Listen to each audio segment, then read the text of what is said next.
Continuamos, señora, con su programa Los Comentarios del Gordo de los Minas.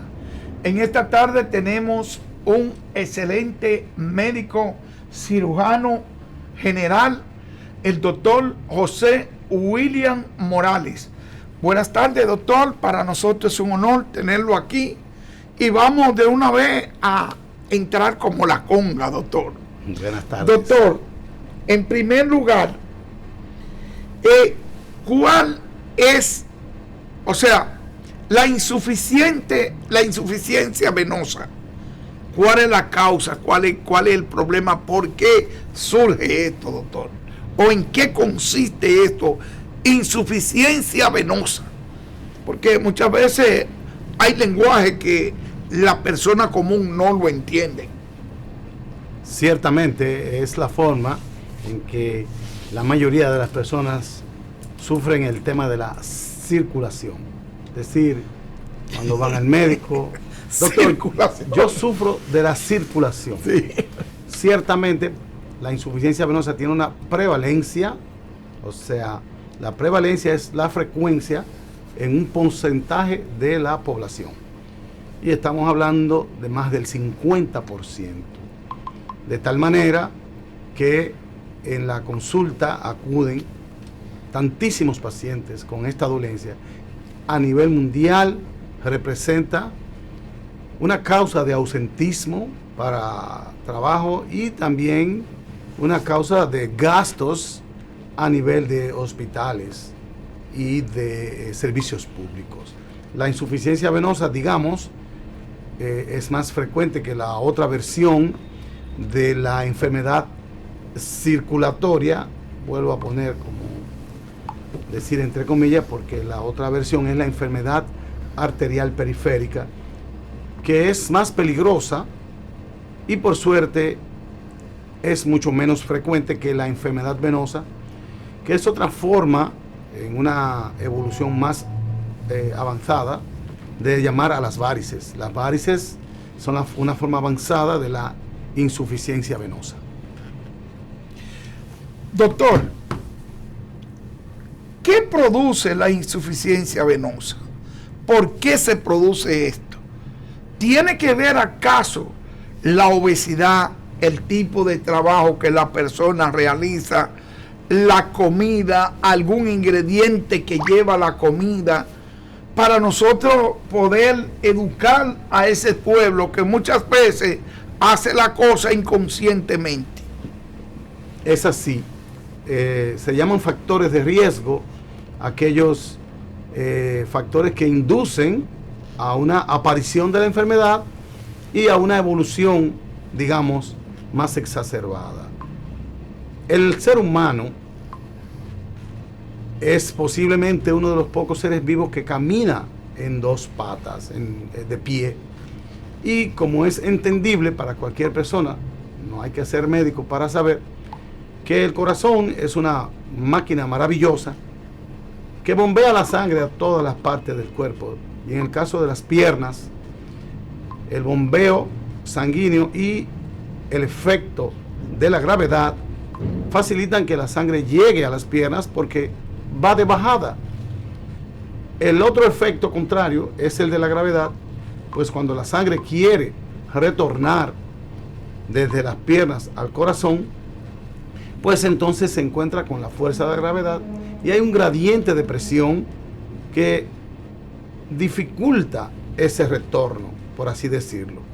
Ya de por sí ese es un factor de riesgo, un factor causal.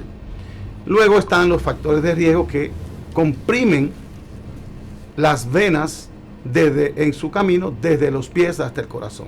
El más frecuente de todos, la maternidad.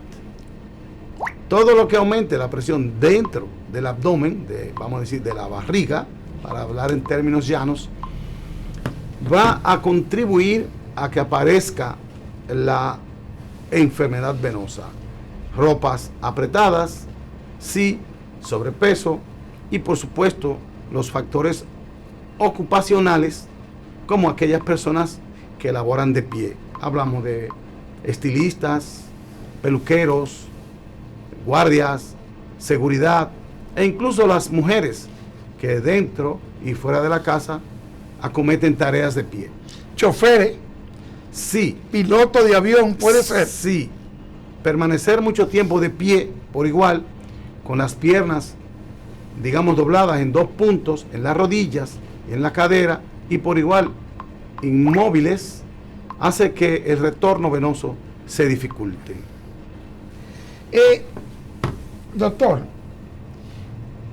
una cosa que muchas veces uno se queda pasmado, usted ha dicho el abdomen, crecimiento del abdomen. Pues nos jodimos los panzús, doctor, entonces. No necesariamente. No necesariamente. Estamos hablando de la presión intraabdominal. El crecimiento del abdomen hacia afuera no necesariamente implica que la presión abdominal aumente, pero ciertamente que es un factor que la enfermedad venosa empeora y puede aparecer más temprano, el sobrepeso. Una pregunta, doctor. Muchas veces el dominicano tiende a poner candado después que le roban. Es cierto. ¿Cuántas personas van a su consultorio, tanto privado como público? Porque tenemos que el doctor trabaja, señores, en el Gautier. En el Hospital Salvador B. Gautier. En el Hospital Salvador B. Gautier. Antes Seguro Social. Antes Seguro Social. Usted tiene que ver ahí muchas personas de todo tipo. ¿Cuántas personas, por ejemplo, van a hacerse un chequeo general? Que usted, por ejemplo, dice, lo felicito porque usted viene a hacerse un chequeo. ¿Cuántos van que, por ejemplo, le está empezando? ¿O cuántos van que ya la tienen muy avanzada? O otros que ya van que usted dice, a usted hay que operarlo, pero ya. La enfermedad venosa tiene una condición que es crónica. Y es una palabra que asusta a muchas personas porque se entiende que crónico significa más grave. Sin embargo, lo que denota esa palabra con respecto a la insuficiencia venosa, el apellido crónico, es que está en la vida de las personas para quedarse y evoluciona a largo plazo. Es así como me hace la pregunta de que algunos pacientes llegan en un grado menor o en un grado avanzado que amerita una intervención más exhaustiva, por así decirlo. Sí, algunos pacientes llegan ya con varices muy gruesas, manchas en la piel y hasta úlcera. Y corresponde, diría yo, a un 30 y tanto % de aquellos pacientes que presentan la condición de insuficiencia venosa. Por ejemplo, ya un paciente que llegue con úlcera es un paciente ya que está en alto riesgo, por ejemplo, de cortarle una pierna, puede ser, ¿no era? No tanto así. No tanto así. En medicina no se puede descartar, no se puede decir la palabra nunca ni siempre, pero eso es una condición benigna. Por suerte, le decía que a diferencia de la enfermedad arterial, que es otro tema que podríamos tratar más adelante en otra jornada, pero la enfermedad venosa, por suerte, tiene una condición crónica, es congestiva y en muy pocos casos, muy poco frecuente, representa un peligro de amputación para la pierna, aunque sí puede llegar a tener úlcera, puede causar discapacidad y, claro, muchas molestias. Una pregunta, doctor. ¿Cuáles enfermos son más frecuentes a tener esta enfermedad? Estamos hablando de las mujeres por la maternidad. ¿Por el peso? No, porque la maternidad implica la compresión de las venas dentro del abdomen. Oh, ya. Y de la ingle hacia abajo, digamos, de los muslos hacia abajo, se comprimen las venas, congestionando todo el sistema venoso en las piernas y haciendo que las venas se dilaten y luego sus válvulas, y esto es algo muy importante que hay que recalcar, que las venas tienen unas válvulas y que se quedan abiertas, favoreciendo que la sangre se devuelva, que haya lo que se llama reflujo. Es una creencia muy arraigada de que el paciente que tiene insuficiencia venosa o enfermedad de la circulación tiene venas obstruidas o tapadas, no siendo así. Es todo lo contrario. Las válvulas venosas, al quedarse abiertas por una condición que se llama incompetencia valvular, producen reflujo, que no es más que el hecho de que la sangre venosa, que debe ser siempre en sentido hacia arriba, pues llega a devolverse, causando congestión en las piernas. Toda aquella persona que tenga que laborar de pie, las mujeres con la maternidad, como decía, los que laboran en seguridad, los que tienen que hacer viajes largos como choferes, también sentados con las piernas articuladas en 2 puntos, son personas que están propensas a desarrollar la enfermedad. Y aquellas personas que tienen alguna enfermedad catastrófica, por ejemplo, como los diabéticos, por ejemplo. La diabetes de por sí no entraña problemas venosos más allá de cualquier población general. La diabetes es más propensa a causar problemas arteriales que venosos. Doctor, ¿y qué alimento, por ejemplo, puede decirse que, mira, puede afectar a que una persona llegue a tener esta enfermedad? Básicamente está relacionado también con la dieta, pero sí alimentos que favorezcan la dilatación de los vasos sanguíneos, los espíritus alcohólicos, la cerveza, el vino, también los picantes no favorecen que la enfermedad venosa mejore. ¿Y la soda? Por igual también se recomienda una hidratación que no esté basada en bebidas carbonatadas, porque contienen otros elementos que no alivian, no ayudan a la insuficiencia venosa ni a otros problemas circulatorios. Doctor, una pregunta que yo quiero hacer. Hay un problema fundamental en nuestro país con la bendita seguridad social. Usted sabe que la ley 8701 dijeron que esta ley la iban a revisar cada 10 años para hacerle los cambios de lugar. Llevamos ya unos 26 años y yo creo que ahora fue que le dieron un toquecito, pero no de lugar. Con respecto a los medicamentos, doctor, para esta enfermedad, que del 80% de los seguros, o cuidado si el 90%, no cubre estos medicamentos. Dígame por qué. Usted sabe que es una tarea pendiente, tanto de las autoridades como del sector médico, ejercer presión sobre las administradoras de riesgos de salud, que no son más que, al final y al cabo, entidades financieras que defienden su dinero hasta el último centavo, y la CISALRIL de por medio, el Colegio Médico y otras entidades, empezando por las autoridades del Ministerio de Salud, del Servicio Nacional de Salud, ejercer presión para que, a fin de cuentas, la cobertura no tenga que ser mediada por las ARS y, por supuesto, incluir algunos de esos medicamentos en un plan básico que sea, como decimos, no de alto costo, sino como medicamentos esenciales. Es una tarea, digamos, que involucra la política. Porque, doctor, por ejemplo, uno va a la botica, por ejemplo, esos medicamentos, que muchas veces hay médicos que dicen que los medicamentos de la botica no sirven. Pero y entonces, ¿cómo estas personas que toman, por ejemplo, pastillas de la diabetes, pastillas de la presión, se mantienen vivos? Entonces, ¿cómo que dicen que no sirven los medicamentos de la botica? Que los medicamentos genéricos y que no sirven. Explíqueme algo de eso. Usted sabe muy bien que eso no es cierto, porque en Europa y en Estados Unidos hemos visto algunas personas que llegan con el famoso frasquito, que lo que venden son genéricos. En otros países donde la Seguridad Social cubre la totalidad de esos medicamentos, en las farmacias se venden medicamentos genéricos. Claro, que hayan sido ya pasados por el proceso de acreditación de una entidad.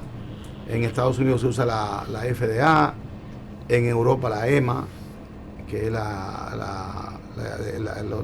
los estándares europeos, y aquí realmente no se puede decir que un medicamento genérico no funcione, pero usted sabe que la presión de la industria es otra cosa y un tema que tiene mucha tela para cortar. Usted que es cirujano, cuando usted opera a una persona, por ejemplo, ¿qué tiempo dura una persona que lo operen de la vena vascular, una operación vascular? ¿Qué tiempo dura de recuperación? ¿O puede quedar una persona, por ejemplo, que lo operen, que no pueda caminar, que no pueda fincar los pies? Dígame qué causa, qué consecuencia, porque usted sabe bien que todas las operaciones tienen riesgo. Ciertamente, recuerde que también se involucra una intervención anestésica que puede presentar complicaciones, pero en el caso que nos ocupa esta tarde, las venas, es difícil que un paciente presente una discapacidad después de la operación, porque entraña operar parte superficial en la piel. Incluso muchas veces se ha considerado este procedimiento como estético. En el caso de las venas es muy poco probable, por no decir imposible, que eso llegue a ocurrir. Una pregunta, doctor, ya diría fuera de contexto, pero me ha llegado ahora. ¿Usted por casualidad tuvo una tía, su madre, alguien que era costurera, o sea, que cosiera máquina? Yo mismo lo hacía. En mi casa siempre hubo una máquina. ¿Usted sabe por qué le digo? Porque esa era una labor que hacía uno antes en la casa. ¿Usted sabe por qué le digo esto, doctor? Porque antes de yo venir al programa, esta tarde yo quise documentarme. Y verdaderamente, ser cirujano cardiovascular, o sea, tiene que ser una persona que tenga conocimiento de costura para poder descubrillar, por ejemplo, porque vamos a decir, el pie viene siendo como una pieza que usted tiene que diseñarla y luego tiene que darle la costura del lugar para que todo quede en orden. ¿No había pensado usted en eso? Sí, la medicina entraña ciencia y arte. Se ha hablado mucho de eso y hay algunos momentos en que ya se trata de tener ese arte para hacer ciertas labores en la medicina y, claro, aplicar el conocimiento. O sea que yo soy de lo que digo que los médicos, después de Dios, son ustedes los médicos. La inspiración divina siempre cae bien. Y que muchas veces, doctor, hay cosas en la vida que yo digo que en la República Dominicana son 3 clases sociales, o diríamos 4, que tienen o que tenían ese peso fundamental, que venía siendo sacerdote, profesor médico y en una cuarta parte los militares. ¿A qué se debe hoy en día, doctor, que hemos perdido, se nos ha ido como la esencia de este servicio, de esta vocación, de esta entrega, de esta credibilidad que tenían este peso, estos 4 pilares de la sociedad? ¿Qué es lo que está pasando hoy en el mundo, doctor? Es una pregunta con implicaciones muy profundas. Realmente yo creo que sí, tal vez nosotros mismos como ciudadanos, como seres humanos, los médicos se han lanzado también a esa carrera de consumismo y de ya no ejercer la carrera como antes. Yo tengo varias opiniones personales en cuanto a los cambios que han ocurrido, pero quisiera reservármelo, porque ya usted ve un médico con una pijama, vestido en una cabina, particularmente, no quiero decir, pero un médico con una pijama en una cabina de radio es algo improcedente. También los médicos se han embarcado en ese consumismo, en esa forma de proyectarse como médicos a nivel de las masas. Y en fin, a mí particularmente me llama mucho la atención. Pero yo creo que un médico que anda con una pijama en la calle, que anda con una pijama en una cabina telefónica, realmente no representa al médico. Doctor, la verdad que decirlo, pero yo digo lo siguiente: zapatero a tu zapato. Lo que mucho dice otro refrán, que el que mucho abarca, tampoco aprieta. Por ejemplo, aquí teníamos un famoso doctor médico ido a destiempo, que era el doctor Máximo Vera, que hablaba por la radio, daba esas explicaciones del lugar. Y otra cosa, doctor, ¿alguna vez no le ha pasado a usted por la mente ser catedrático, ser profesor de la universidad? Realmente la enseñanza universitaria, con algunas muy honrosas excepciones que me voy a reservar, pero lo puedo decir, la única universidad que paga bien a los profesores aquí es la Universidad Autónoma de Santo Domingo. Las otras universidades privadas son muy morosas. O sea que... Pero yo soy profesor. ¿Qué es? Usted es profesor. He sido profesor, pero a nivel hospitalario. A nivel hospitalario. O Yo sea que es eso. Que usted ¿cómo le dicen? Los pasantes. Sí, yo soy a nivel de doctorado. Por ejemplo, este lunes que viene, yo tengo una conferencia en el Hospital Salvador Bego. Tiene una conferencia que doy todos los años acerca de la historia de la cirugía. Y así yo tengo un ciclo de conferencias que doy a médicos a nivel hospitalario. Oh, ya. Sí, podría decirse que sí. Bueno, pero o sea que yo he descubierto dos factores fundamentales en su vida que no la conocía.